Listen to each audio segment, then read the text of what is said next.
Imagine being in your own home, a place where you should feel safe. But then, the silence breaks. A faint creak from the walls, a whisper that you can't quite place, and the unmistakable sense that you are not alone. It is unsettling, yet you brush it off, chalking it up to a settling house, or maybe the wind playing tricks. But what if that noise was not the wind? What if something far darker was lurking in the shadows? Something that had been there all along, watching you, waiting for the right moment to strike. Welcome to the world of the strange, the unsolved, and the forgotten. These are not the typical true crime cases that fill the headlines. These are stories so creepy, so chilling, that they have nearly been lost to time. But they should not be forgotten. Today, we are diving deep into 5 terrifying mysteries that are so unsettling, so out of the ordinary, that they have almost slipped away from the collective memory of the public. These are the stories that will make you question everything you think you know about the world around you. You might think you have heard it all when it comes to crime. From disappearances to tragic murders, we have seen and read our fair share. But what happens when you discover that some of the creepiest, most disturbing events remain shrouded in mystery, never reaching the level of fame they deserve? They hide in the corners, waiting for someone to bring them back into the light. This is not just about the murders you have heard of, or the cases that eventually make their way into the courtroom. This is about those stories that do not quite make it. This is about cases that linger, unfinished and unsolved, haunting everyone they touch. As you listen, remember, these are not just the whispers of a bygone era. These are the kinds of stories that, if you look closely, might be happening right now, right under your nose. Now, what if I told you that the crimes we're about to talk about did not just happen in the past, and that their echoes are still with us today? What if, as you hear these stories, you start to realize that you have never heard of them, not because they are unimportant, but because they are too chilling for people to even discuss openly? What if these events were so unsettling, so bizarre, that the truth behind them still keeps people up at night? It is easy to get lost in the headlines. Crime stories flood our news feeds every day, and it seems like we are constantly hearing about the latest sensational case. But behind the scenes, tucked away in quiet corners, there are stories that do not make it. Stories that deserve to be told. And here's the thing, sometimes the creepiest mysteries are the ones you never hear about. That is why we are here today to uncover 5 such cases, each more terrifying than the last, that have remained hidden, tucked away in the shadows for too long. These are not your average run-of-the-mill crime stories. These are the ones that will leave you questioning everything around you. So, grab a seat. You are about to be introduced to 5 of the creepiest, most disturbing mysteries that have almost been forgotten. And trust me, by the end of this video, you won't be able to look at your own life or your own home the same way again. Let us dive right into it, shall we? Our first mystery takes us to the eerie quiet of a small town in Massachusetts in the 1980s. The Bowen family's seemingly peaceful life would soon be shattered by the most unimaginable of intruders. An intruder not from the outside world, but from within their very own walls. And what they would uncover would send chills down their spines. This is the terrifying tale of the devil on the wall. The Bowen family's quiet life in the small New England town of Massachusetts was exactly what you would expect: peaceful, suburban, and uneventful. It was the kind of place where neighbors waved to one another. The biggest concern was whether the lawn needed mowing, and children played in the streets. But in the 1980s, something dark and twisted would invade the walls of their seemingly perfect home. It all started with the strange noises. At first, they were just minor sounds, a creak here, a scrape there. You might dismiss it as the house settling, right? That is exactly what the Bowens thought. But over time, these noises grew louder, more frequent, and far too specific to ignore. Scuttling, scratching, faint whispers. At times, it sounded like footsteps. Then, objects began to go missing. Small things at first. A spoon, a fork, a missing sock here and there. What seemed like random occurrences, easily explained away, slowly morphed into a true nightmare. And the Bowen family, Tina, her father Frank, her mother, and her younger sister, soon realized that something far more sinister was at play. Enter Daniel Lant. He was just 15 years old, but his troubled history was already well established. Born in the small town of Towns in Massachusetts, Daniel's life was anything but easy. From a young age, he was marked by neglect and abuse. His father, stepfather, and even his psychiatrist subjected him to trauma that would scar him deeply. And though his claims about these abuses were debated, one thing was clear: Daniel was not like other children. His life was a confusing mess, and he often seemed disconnected from those around him. By the time Daniel was a teenager, he was a ticking time bomb. Schoolmates found him to be unsettling, calling him weird and noticing that he rarely smiled or spoke. Teachers observed that he never showered, and he seemed almost alienated from everything and everyone around him. It was not long before his obsession with breaking into homes began. Daniel's fascination with stealing was more than just about the objects. It was the thrill of invading someone's private space, the rush of being somewhere he did not belong. But Daniel did not just want to steal. He wanted to be part of the homes he broke into, to live within their walls, hidden from view, watching the families inside. And that is exactly what he did. In 1986, 15-year-old Tina Bowen received an unexpected phone call. The boy on the other end introduced himself as Danny. He claimed to be a good-looking athlete who was interested in taking her out. Tina, unsure of what to expect but always open to making new friends, agreed to meet him. But when she opened the door to meet this handsome athlete, what she saw was far from what she expected. Daniel stood in front of her, disheveled and lanky, with greasy hair and vacant eyes. The awkward date ended quickly, and Tina was left with a strange feeling something was not quite right. But what followed would be far worse than she could have ever imagined. In the weeks that followed, Tina began hearing strange noises in her home, noises that no one could explain. Doors were found open that no one remembered opening. Items were mysteriously misplaced or outright vanished. But when Tina's father, Frank Bowen, opened a closet one fateful day, everything changed. What he found inside that closet would haunt the family forever. In the dim light of the hallway closet, Frank's eyes locked onto something so horrifying that his blood ran cold. There, hidden among the clutter, was Daniel Lant, his face smeared with ketchup and mayonnaise, his hair spiked in a wild, demonic fashion, and in his hands he held a hatchet and a wrench. The boy was grinning, his vacant stare sending chills down Frank's spine. Without hesitation, Frank pushed Tina and her sister into a bedroom and locked the door. Tina, panicked and terrified, managed to escape through the window and ran to a neighbor's house to call the Unsettling police. But by the time the authorities arrived, Daniel was gone. And when the police searched the house, what they discovered was enough to make even the most seasoned investigator shudder. Daniel had not just been lurking around the house. He had been living there, hidden in the walls. For over a year, he had carved out tunnels in the walls, creating an underground network that allowed him to stalk the Bowen family undetected. They found food wrappers, bottles, bedding, and even holes drilled in the walls, through which Daniel could spy on the family. It was as if he had turned their home into his own personal lair. But what happened next was even more chilling. After being arrested, Daniel was released on bail and returned to live with his mother and stepfather. But this time, he did not stop his criminal activities. He continued to burglarize homes in the neighborhood.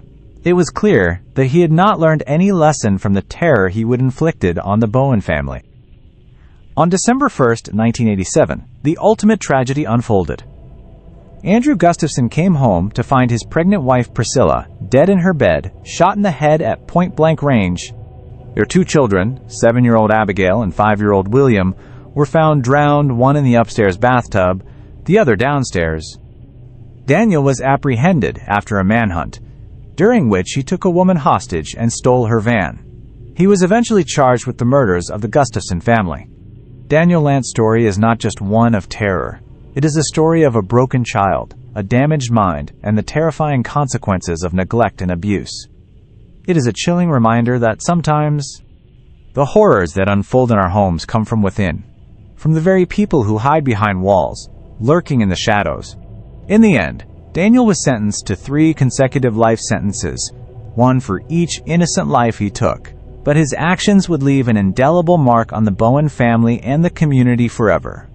But the Bowen family's nightmare was just one of many dark and twisted stories that have almost been forgotten. In our next mystery, we dive into the strange disappearance of Tiffany Whitten, a story that has more questions than answers, and a chilling absence of closure that will haunt you. How does someone vanish into thin air, leaving no trace behind? Let us find out In the early hours of September 13, 2013, Tiffany Witten, a 26-year-old woman from Marietta, Georgia, walked into a Walmart store with her boyfriend, Ashley Red. Despite struggling with an on-and-off battle against drug addiction, Tiffany had a daughter she loved and a mother who still hoped she would turn her life around. But that night, something changed. Tiffany entered the store, not just to shop, but to steal. It was an all-too-familiar act for her, one that her boyfriend Ashley would later admit was something she had done before. However, this time, something went terribly wrong. The store's security cameras caught Tiffany stuffing items into her oversized purse, small, seemingly insignificant items that might have been brushed off, if not for what happened next. When the store employees approached Tiffany and Ashley, Tiffany, in an instant, bolted. Without a word, she sprinted out of the store, leaving Ashley behind in a cloud of confusion. What happened next is where the story starts to take a strange and eerie turn. Ashley claimed that he stayed behind, figuring Tiffany would eventually show up at their temporary home or call him later. But when days passed and there were no signs of Tiffany, no phone calls, no texts, no social media updates, his concerns turned into confusion. But there was no urgency. He did not report her missing. It was not until over a month later that Tiffany's mother, Lisa, did the unthinkable. She filed a missing persons report. Why did Ashley, the person closest to Tiffany at the time, fail to do so? When police began their investigation, they had a few clues but not much else. Tiffany had disappeared, and all they had were the Walmart security footage, a boyfriend who did not seem particularly alarmed, and a trail of nothing. There was no credit card activity, no bank withdrawals, and no sign of her anywhere. But the more investigators dug into Tiffany's life, the stranger things became. Ashley, it turned out, had a violent past. His history with drugs and violence did not sit well with Tiffany's friends, some of whom remembered her expressing fear of him in the weeks leading up to her disappearance. But when Ashley spoke to the police, his story was inconsistent and evasive. He claimed Tiffany had been paranoid that night, thinking someone was following her. But no one, not even those who knew her best, had ever seen Tiffany act in such a way. So why was he so defensive? Why had he not been more concerned? With little to go on, investigators started questioning the people closest to Tiffany, but everyone seemed to have their own version of events. Some friends said that Tiffany had been planning to turn her life around, that she was hopeful, but there were no definitive leads. The more the investigation stretched on, the more bizarre the circumstances seemed. As police dug deeper, they explored various theories. Could Tiffany have overdosed somewhere and her body quietly disposed of? Or had something more sinister happened? Maybe Ashley was not telling the full truth. Was he involved somehow in her disappearance? Or did he simply not care enough to act? Why had he waited so long to speak to the authorities? Despite searching the Walmart parking lot, surrounding wooded areas, and even digging up a backyard based on a tip, nothing conclusive ever surfaced. No one could say for certain what had happened to Tiffany. And her disappearance remained one of Georgia's most haunting, unsolved cases. Tiffany Witten's disappearance, like so many others, highlights the tragic consequences of addiction, toxic relationships, and the dark spaces between the lines of truth. Tiffany had struggled with addiction and a strained relationship with her family, but she still had a future ahead of her, one that was brutally interrupted by a momentary decision. And in the absence of answers, the questions that linger are almost more disturbing than the disappearance itself. What happened in that Walmart parking lot that night? Did Ashley really know nothing about Tiffany's whereabouts? Or is there something he is hiding, the eerie silence surrounding Tiffany's case? Her boyfriend's failure to report her missing, and the lack of any significant clues or closure, is a haunting reminder of how easy it is for people to vanish, unnoticed by those who should care most. But as is often the case in these chilling mysteries, the truth may never be known. Was it a tragic overdose gone unnoticed, or something far more sinister? With every passing day, the memory of Tiffany Witten's disappearance fades further into obscurity, like so many other cases that slip through the cracks. As we leave Tiffany's case unresolved, let us move to a truly horrific crime, a massacre that occurred in the tranquil Gitche Manitou Preserve, one that will make you question the darkness that can lie hidden within seemingly innocent places. This next mystery is a terrifying example of how quickly a peaceful night can turn into a nightmare. Welcome to the chilling tale of the Gitche Manitou Massacre. The night was meant to be like any other camping trip, 5 friends from Sioux Falls, South Dakota, driving to the peaceful Gitche Manitou Preserve in rural Iowa. They were looking forward to the warmth of a campfire, the strumming of guitars, and the kind of simple joy that only a night under the stars can provide. But for Roger S.M., Stewart, Dana Bade, Michael Hadrat, and Sandra Chessie, that night would soon turn into a violent, blood-soaked nightmare. The Gitche Manitou Preserve had always been a quiet, tranquil place, far removed from the hustle and bustle of city life. It was the perfect getaway for a group of young friends eager to enjoy a peaceful weekend. The forest was calm, the air was crisp, and nothing seemed out of the ordinary as they set up their campfire and settled in for what should have been a fun evening. But unbeknownst to them, they were being watched. High above the camp, hidden among the trees, 3 men lay in wait. The Fryer brothers, Alan, David, and James, were out that night on an illegal deer poaching trip, but when they spotted the group of teens by the campfire, something about the scene caught their attention. The teenagers, carefree and unaware of the danger lurking above them, had no idea that they were being stalked by these men. It was not just the poaching that had led the brothers to the preserve that night. No, for the Fryers, the sight of the teens with their guitars, smoking weed, and enjoying the night was enough to turn their attention from hunting deer to hunting the young campers. The brothers, believing they were doing the world a service, convinced themselves that they were justified in what they were about to do. After all, these were hippie types, and to them, anyone like that did not belong. In the dark, the Fryers prepared themselves for the worst. They made a decision that would seal the fate of the teens, turning the preserve from a peaceful camping spot into the site of a horrific massacre. It was around 10 p.m. when the Fryer brothers made their move.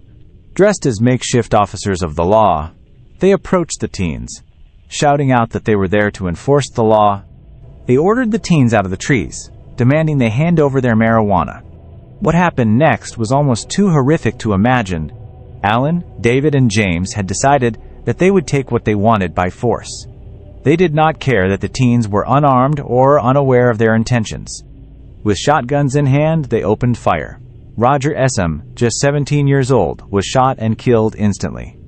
Stewart, 18, was also hit, but he did not die immediately. He cried out for help in the dark, his life slipping away as the brothers stalked him through the forest. The other teens, in sheer panic, fled for their lives. But the brothers were not finished. They pursued them, and one by one, they began picking off the teens. Sandra Chessie, only 13 years old, and Michael Hadrat, 15, were the next targets. They were captured, separated from the rest of the group, and forced to walk down a trail. Sandra, terrified but compliant, obeyed their orders. But as the brothers began to make their way down the path, something horrifying happened. James Fryer, one of the brothers, turned his attention to Sandra, dragging her to their truck. Alan, meanwhile, executed Michael right there on the trail, making sure the boy was dead. But the brutality did not stop there. Sandra, crying and pleading, was taken to a farmhouse miles away, where Alan's brothers awaited. There, in the farmhouse, Sandra's ordeal took a terrifying turn. After being assaulted, the brothers abandoned her, telling her she was too young for them to arrest. They let her go, and Sandra, broken but still alive, returned to Sioux Falls to tell the story of what had happened. The following morning, a couple out for a drive stumbled upon the bodies of the slain teens. Roger's lifeless body lay near the campfire, and the others were scattered across the preserve. It was clear that the Fryer brothers had executed the group in cold blood, but what they did not anticipate was Sandra's bravery. Despite the horror she had endured, she immediately went to the police and told them everything. She pointed out the farmhouse where she had been held, and it was there that the police were able to piece together the full extent of the massacre. Alan Fryer was quickly identified as one of the perpetrators, and just hours later he was arrested. His brothers, David and James, were apprehended shortly after, but their stories did not align. Alan claimed that the teens had shot at him first, but as the investigation progressed, it became clear that the brothers were lying to cover their tracks. In the end, the 3 brothers were convicted for their crimes, and justice was served, though the pain and scars of that night would forever linger in the lives of the victims' families. Alan Fryer was sentenced to 4 consecutive life sentences, 1 for each murder, while David and James received their own sentences. But even after their arrest, The brothers tried to escape, attempting a daring jailbreak in Wyoming. They were eventually caught, and their fate was sealed. Life behind bars. The Gitche Manitou Massacre is one of those stories that seems so unthinkable, so senseless, that it is hard to process.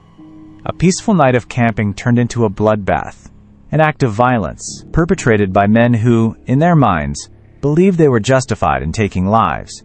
The brutality of their actions and the chilling coldness with which they executed the teens is almost incomprehensible. But amidst all the horror, there is something incredibly powerful in Sandra's story. She survived, she fought, and she brought the killers to justice. In a world where so many remain silent, Sandra's courage shines as a beacon of strength and determination. As unsettling as this massacre was, there is another mystery even more chilling on the horizon. A family, completely vanishing without a trace. No clues, no answers. Just the haunting silence of a disappearance that has remained unsolved for over 2 decades. The vanishing of the Gill family is next, and it is a case that has stumped investigators for years. On a quiet stretch of farmland in Argentina, the Gill family lived a humble but peaceful life. Reuben Gill, his wife Margarita, and their 4 children worked on a vast 12,200-acre estate known as La Candelaria. They were not wealthy or powerful, just ordinary rural workers trying to make a living in an isolated part of the world. There was nothing particularly unusual about their daily routine. They were just a hard-working family, like many others. But one cold night in January 2002, Reuben and his family would vanish without a trace, leaving behind nothing but questions. A disappearance that would become one of Argentina's most haunting and unsolved mysteries. The last confirmed sighting of the Gill family was on January 12, 2002. They were seen visiting a friend in the nearby town of Yale. But after that, they simply vanished. No one, neighbors, relatives, county workers, would ever see them again. At first, the absence was explained away. Reuben's employer, a man named Alonso Goiti, casually told the family that Reuben and his family had taken a 3-month vacation, a break they would never had before. But this excuse did not sit well with Reuben's sister, Louisa. The Gills had never taken such an extended break. The estate needed them to function. They could not just disappear without notice. When Louisa became suspicious, she filed a missing persons report. The investigation that followed would uncover something disturbing. The first major clue came from Reuben's cell phone records. On January 13th, the day after the family's last sighting, calls were made from Reuben's phone to a woman in Rosario, but when the police attempted to track down the woman, they could not find her. The call stopped, but the phone remained active for months. Someone had continued using it. Yet no one came forward to explain why or how. In the weeks that followed, Reuben's sister Louisa and others close to the family began to grow increasingly concerned. The family had not returned from the vacation, but there was no sign of their whereabouts. No one had heard from them, not even their employer, Goiti, who appeared strangely indifferent to the situation. The mystery deepened when a neighbor named Villanueva claimed to have seen Reuben riding horseback near the estate on January 14th, the day after the family's disappearance. If true, this would suggest that Reuben was still alive at least a day after the supposed vanishing. But the sighting was never verified, and the case remained an eerie riddle with no clear answers. It was not until several months later, in 2003, that the investigation gained momentum. By this time, the mystery of the Gills' disappearance had already begun to draw attention, and the authorities were forced to act. An official investigation was launched, but what they uncovered was nothing short of bizarre. The Gills had no vehicle of their own, so the idea that they could have left of their own accord was unlikely. Moreover, Margarita, who worked at a local school, had not picked up her last paycheck. In fact, all of their personal belongings, money, identification, clothing, were still at the house.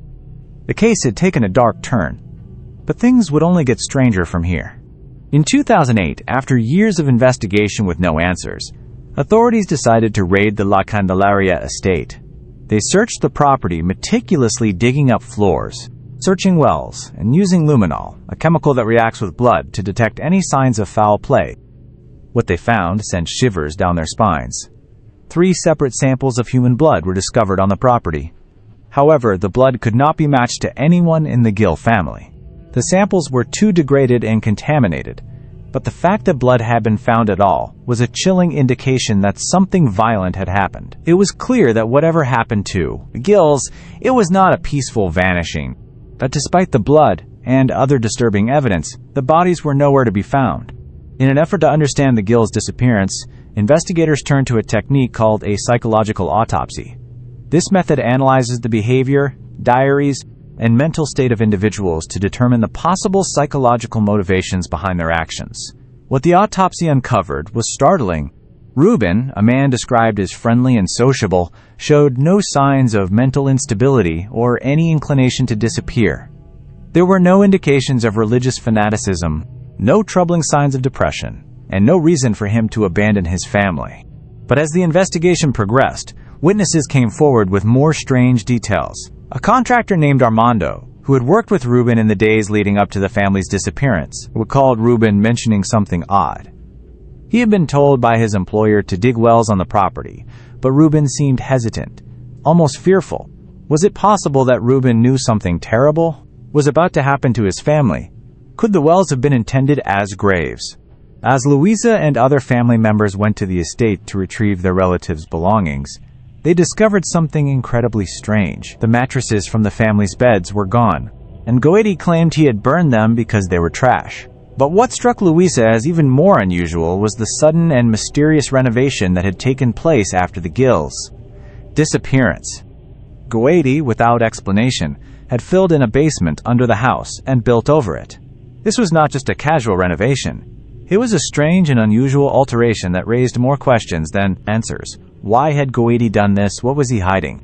And yet, despite all the suspicions and bizarre findings, no direct evidence connected Goetti to the disappearance of the Gills. The mystery remained unsolved, and the trail grew colder with each passing year. In 2016, Alonzo Goetti, the employer who had been at the center of the investigation, died in a car accident. His truck swerved off the road, flipping over. The timing seemed almost too perfect. With Goetti's death, any remaining chance of getting answers about the Gills' disappearance seemed to vanish. To this day, the truth remains elusive. Were the Gills victims of their employer, who may have uncovered something he should not have? Or did they really go on an extended vacation, simply disappearing without a trace? The case remains one of Argentina's most enduring and eerie mysteries, with no clear resolution in sight. The disappearance of the Gill family is a chilling reminder of the dark forces that can lurk in seemingly quiet, remote places. Was this a case of foul play, orchestrated by someone they trusted? Or is the truth even more disturbing, buried somewhere in the soil of La Candelaria? What makes this case particularly haunting is the sheer lack of answers. No bodies, no suspects, no closure. Only the unanswered question. What really happened to Reuben, Margarita, and their children?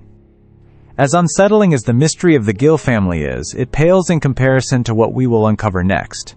A strange death.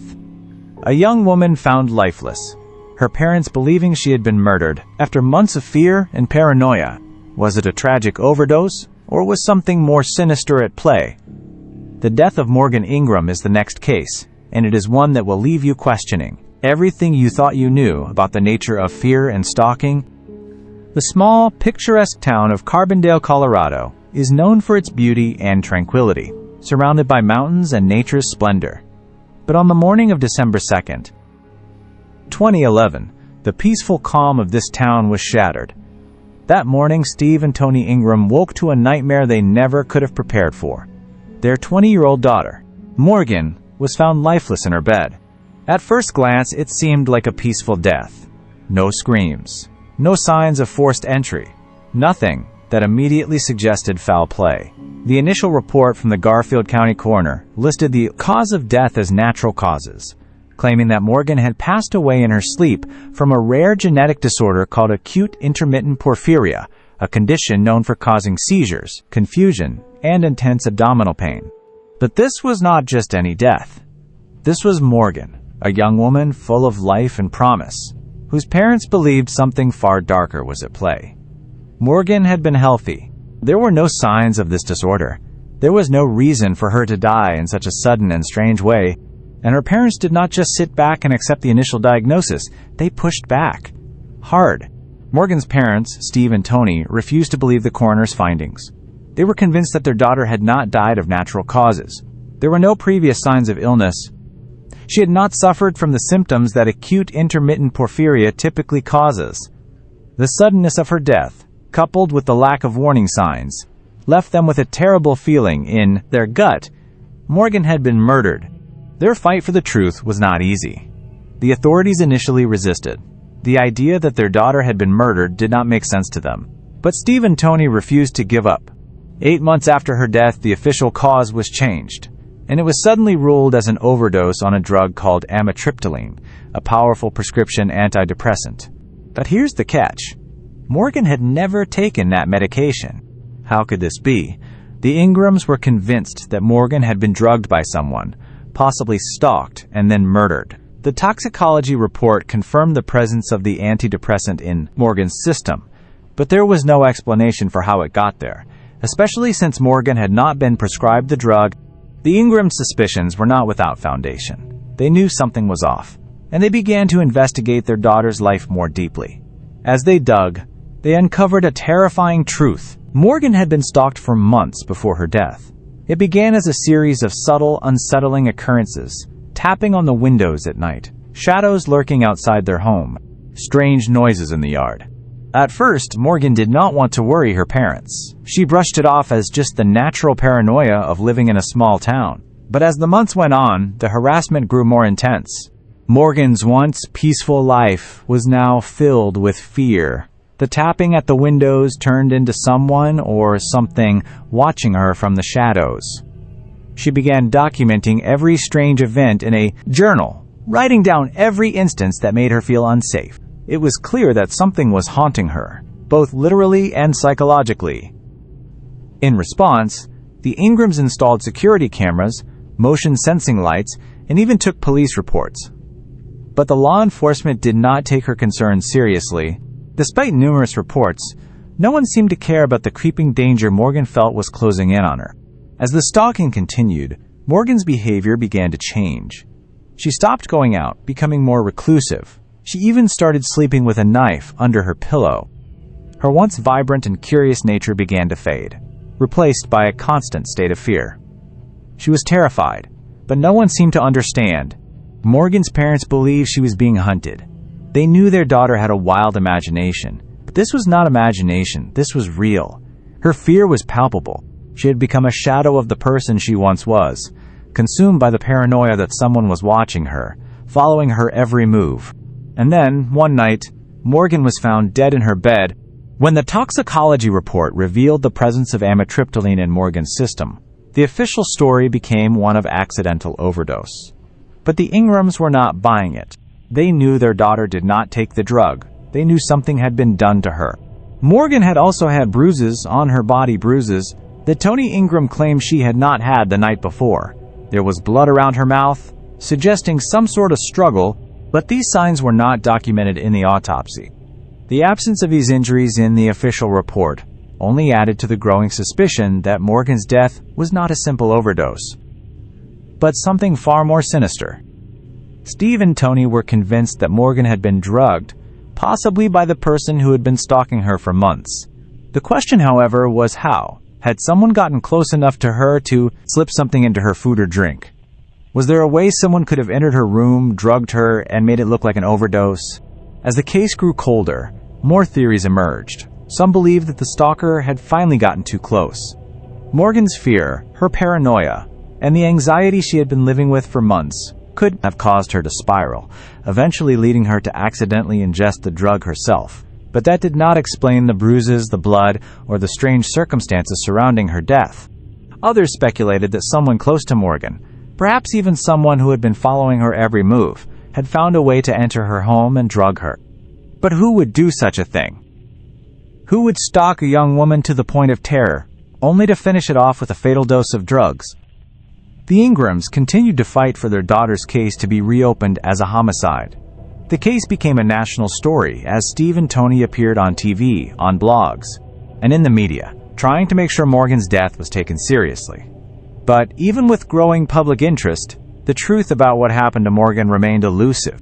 Morgan Ingram's death remains a mystery to this day. Was she murdered by someone who had been stalking her for months? Was her paranoia a result of her fear, or had someone genuinely been tormenting her? Did her stalker drug her and kill her, or was it an accidental overdose? Morgan's story is a haunting reminder of how easily someone's life can be shattered by fear, how fear can take hold, wrapping itself around a person's mind until they no longer know what is real. It is also a reminder of how, sometimes, when you feel like no one is listening, you are left to face the darkness alone. The Ingrams will never have the closure they deserve, and Morgan's death, in the end, serves as a chilling testament to the dangers that lie in the shadows and how easily they can consume someone's life. As tragic and unsettling as Morgan Ingram's case is, there is something profoundly important in the way it forces us to reflect on our own sense of safety. Now, let us turn to a case that challenges our perception of what we think we know about disappearances, crime, and the things we can't explain. The truth behind the 2002 vanishing of the Gill family will continue to haunt us as we seek answers in the dark corners of our world.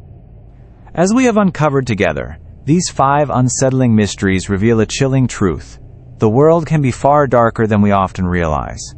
From the silent, hidden terror that the Bowen family endured, to the perplexing disappearance of the Gill family, each of these cases holds a mirror to the things we overlook in our own lives. The devil in the walls, the vanishings that seem to happen without warning, the brutal killings hidden behind the most mundane facades. They all remind us that the most terrifying things can be the ones that hide in plain sight, waiting for the moment to strike. But these stories also raise important questions. What happens when we ignore the subtle signs around us? How often do we dismiss our instincts or the warnings of others until it is too late? And how much do we really know about the people around us? These are questions that can't be answered easily. These are the kinds of stories that never let you go, haunting you long after the video is over. They leave you wondering if there is more happening just beyond the edges of your awareness, waiting to break through. What is especially chilling about these 5 mysteries is the sheer number of unanswered questions. Take Tiffany Witten, for example. Despite the extensive investigation, no one knows for sure what happened to her. Was she a victim of a crime, or did she simply disappear? Did she choose to vanish, or was something darker at play? Then there is the Gitche Manitou massacre, the brutal killings of 5 young people. And yet, despite the killers being caught, there is an eerie feeling that some parts of the story are still buried. Why did the Fryer brothers act as they did? What drove them to such senseless violence? And the disappearance of the Gill family, what happened to them? Was there a sinister plot orchestrated by their employer, or did they simply vanish without explanation? The truth may be buried forever, hidden under the soil of La Candelaria. Finally, Morgan Ingram's death remains unresolved. Was she a victim of her own fear, or was she murdered by the very person who had stalked her for months? The toxicology report suggests an NT overdose, but how did that drug get into her system if she had not taken it herself? These questions remain unanswered, their truths lying just beyond our grasp. So, what is the takeaway from all of this? What can we learn from these creepy, forgotten mysteries? It is simple. We must stay vigilant. We must listen to our instincts when something feels off, no matter how small or insignificant it might seem. These stories remind us that sometimes the most terrifying things are the ones we ignore, the shadows lurking just outside our view. The whispers in the walls, the things that make us uneasy, but that we brush aside because we do not want to believe they are real. The real horrors are often the ones we can't see. They hide in the everyday, disguised as normalcy, until one day they break through the cracks. That is the reality of these cases. They serve as a grim reminder that the world is full of dark corners, and sometimes what we do not know can hurt us the most. But perhaps there is hope in these stories too. Every one of these mysteries, in some way, has a glimmer of truth fighting to be uncovered. Whether it is the courage of Sandra Chessie, who helped put the Fryer brothers behind bars, or the relentless pursuit of answers by the Ingrams after Morgan's death, the search for truth never ends. In the end, it is the human spirit, the drive to seek justice, to uncover the truth, and to demand answers that keeps these mysteries alive. So as we wrap up today's exploration of these 5 creepy, almost forgotten mysteries, remember this: stay aware. Pay attention to the little things, because the shadows often hide the most dangerous secrets. Trust your instincts, Listen to your gut and never ignore the things that make you uneasy. If you have learned anything from these stories, it is that silence does not always mean peace, and disappearance does not always mean the end. There is always more beneath the surface, waiting to be uncovered. Thank you for joining us on this chilling journey through the unsolved and the unknown. If you found these stories as unsettling as we did, be sure to share your thoughts in the comments below. Let us keep the conversation going. Stay safe, stay aware, and remember, sometimes the most terrifying mysteries are the ones that remain just beyond our reach. And as always, I will see you in the next video, where we will dive into even more chilling stories. Until then, keep your eyes open, because you never know what is hiding just out of sight. As the credits roll, we are left with an overwhelming sense of unease. The unsettling nature of these 5 forgotten mysteries, filled with unanswered questions and unsettling truths, lingers in our minds. It is a reminder that not all horrors are visible, and not all stories are told. Some are left to haunt us in silence, their darkness growing ever deeper with time. But, as unsettling as they are, these mysteries also challenge us to confront the hidden aspects of the world around us, to question the things we ignore, to search for the truth, even when it is buried beneath layers of fear and doubt.